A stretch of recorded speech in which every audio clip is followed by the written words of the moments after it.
Jangan lupa subscribe YouTube channel Metro TV News dan jangan lupa nyalakan notifikasinya. Dan pemirsa, silang pendapat di kalangan pakar kesehatan terkait penggunaan masker dan vaksinasi ini menjadi persoalan dalam penanganan COVID-19 di Indonesia. Hal ini pun berdampak kepada persepsi masyarakat terkait upaya pemerintah dalam menangani lonjakan kasus COVID-19. Kalau penggunaan masker sih soalnya penting banget ya, soalnya masker bikin ngelindungin saya dan melindungi orang lain gitu.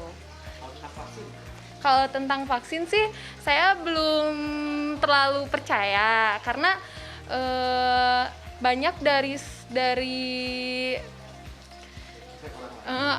banyak yang sudah divaksin, banyak yang menimbulkan efek samping gitu, seperti demam, riang kayak gitu. Tapi kalau misalnya sudah ada jaminan, saya sih mau. Kalau misalnya untuk pengguna masker, saya setuju sih untuk menggunakan masker, karena kan masker juga bisa ngelindungin kita. Soalnya udah terbukti juga ya selama ini saya juga nggak terpapar sama COVID. Nah, kalau yang vaksin juga saya setuju sih, karena kan vaksin itu salah satu program pemerintah ya untuk ngelindungin kita dari virus corona juga.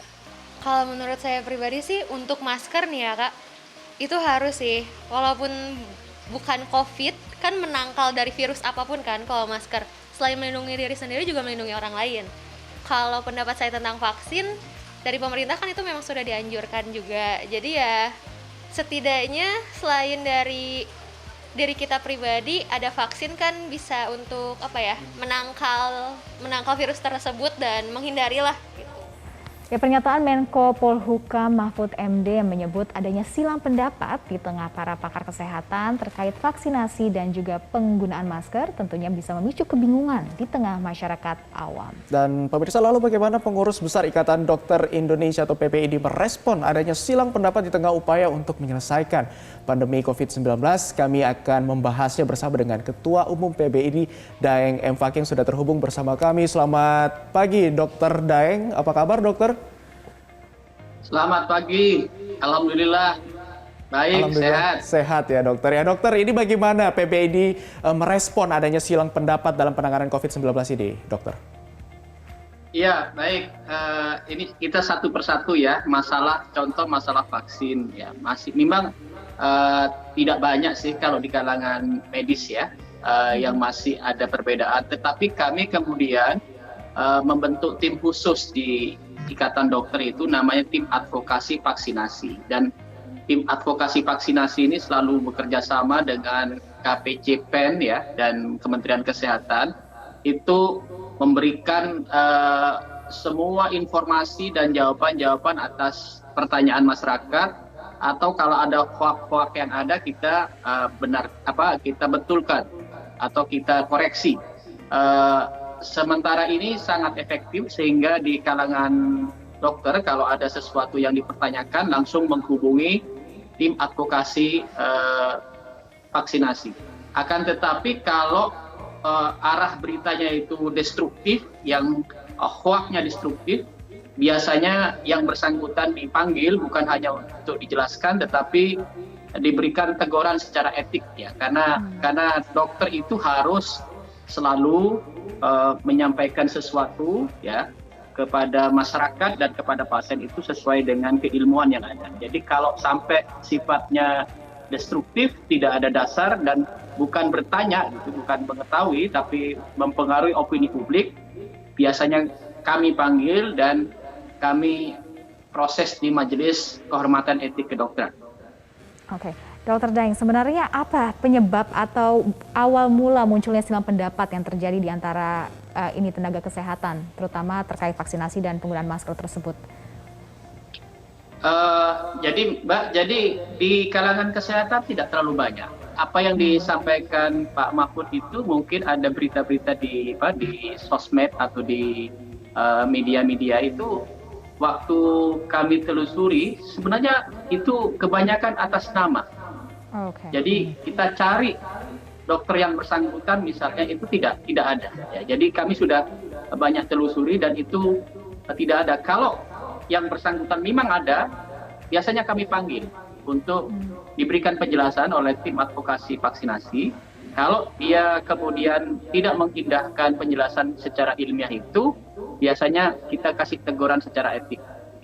Jadi kalau di dunia kesehatan ya, karena sudah mayoritas kawan-kawan memakai masker dan melakukan vaksinasi, itu tidak terlalu banyak. Yang kami perhatikan yang masih selang persepsi yang sangat jauh itu adalah di masyarakat. Ini tugas kita bersama. Kalau dari kami memang sudah tim advokasi ini bergerak, ya tim advokasi vaksinasi bergerak bekerjasama dengan KPCPEN, bekerja sama dengan Kementerian Kesehatan secara rutin, secara terus-menerus memberikan pencerahan, memberikan informasi-informasi yang positif, dan kemudian mengkoreksi hoak-hoak yang ada tentang vaksin misalnya. Oke. Nah, Dokter Daeng, berbicara tentang seperti katakan tadi, media sosial banyak sekali informasi yang beredar. Nah, pastinya selain dari tenaga kesehatan, ada juga dari masyarakat yang silang pendapat juga terkait dengan vaksinasi, penggunaan masker. Bisa diluruskan kembali, Dokter Daeng, sebenarnya seberapa pentingkah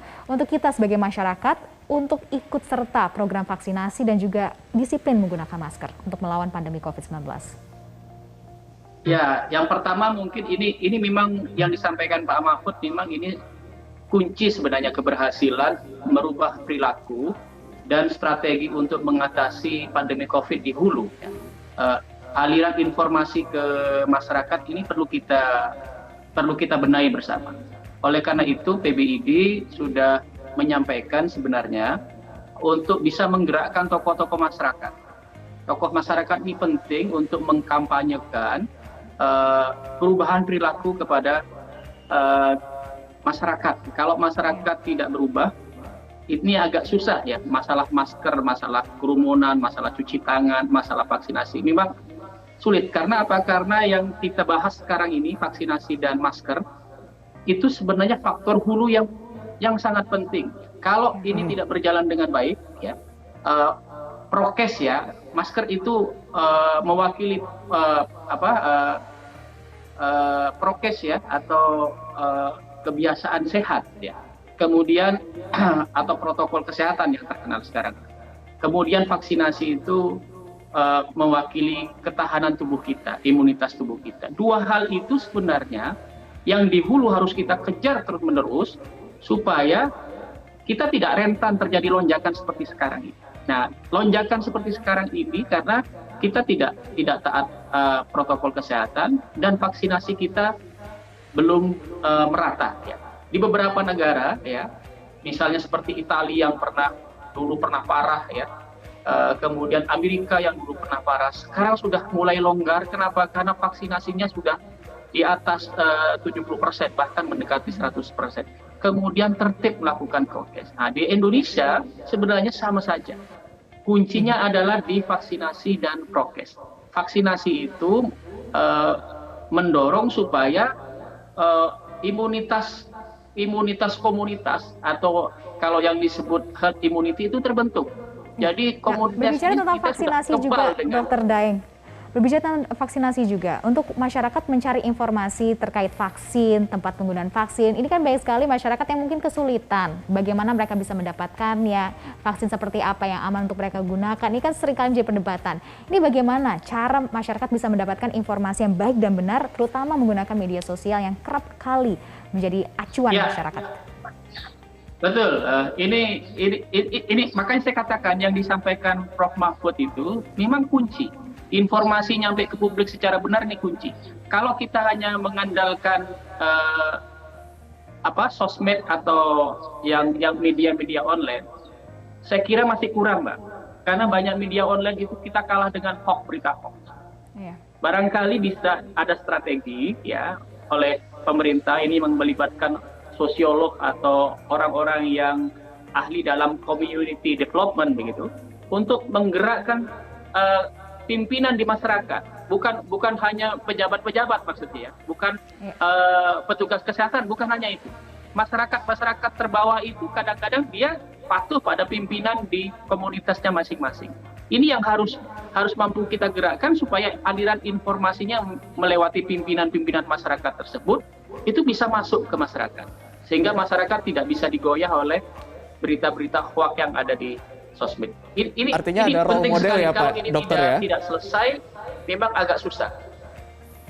Ya, Dokter Fakih, dokter berbicara mengenai pencegahan, upaya seperti apa pencegahan yang dilakukan dari PBID sendiri untuk mencegah agar tidak terjadi mispersepsi nih antara tenaga kesehatan ini sebagai penggerak penanganan COVID-19. Tadi sudah dikatakan ada dibentuk advokasi, upaya antisipasi ke depannya seperti apa, dokter?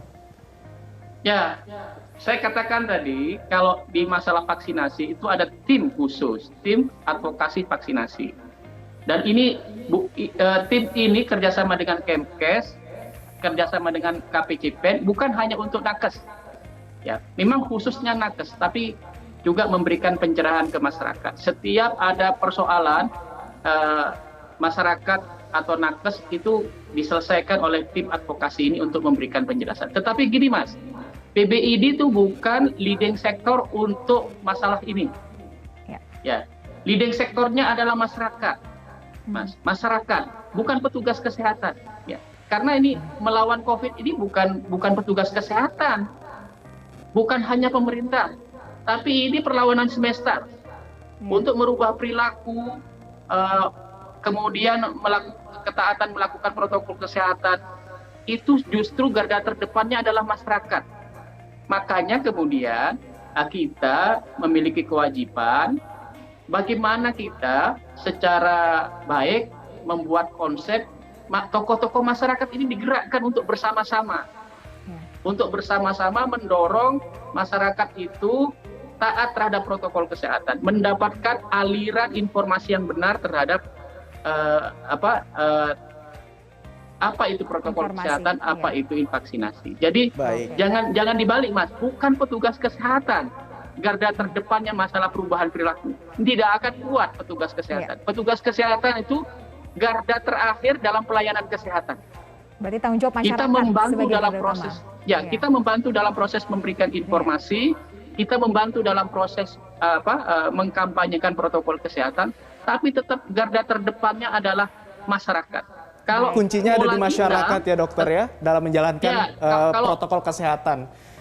Baik, terima kasih dokter. Kalau kita hanya pemerintah dan petugas kesehatan, maka selamanya kejadiannya seperti sekarang. Baik, menjadi pelajaran untuk kita semua untuk jangan sampai kita berdiam diri di pandemi COVID-19 seperti saat ini. Kita harus berkaca juga negara-negara maju yang sudah berhasil melonggarkan kebijakannya karena mereka itu kunci disiplin melakukan protokol kesehatan. Terima kasih Dr. Daeng M. Fakih sudah bergabung bersama kami pagi hari ini. Selamat pagi Indonesia.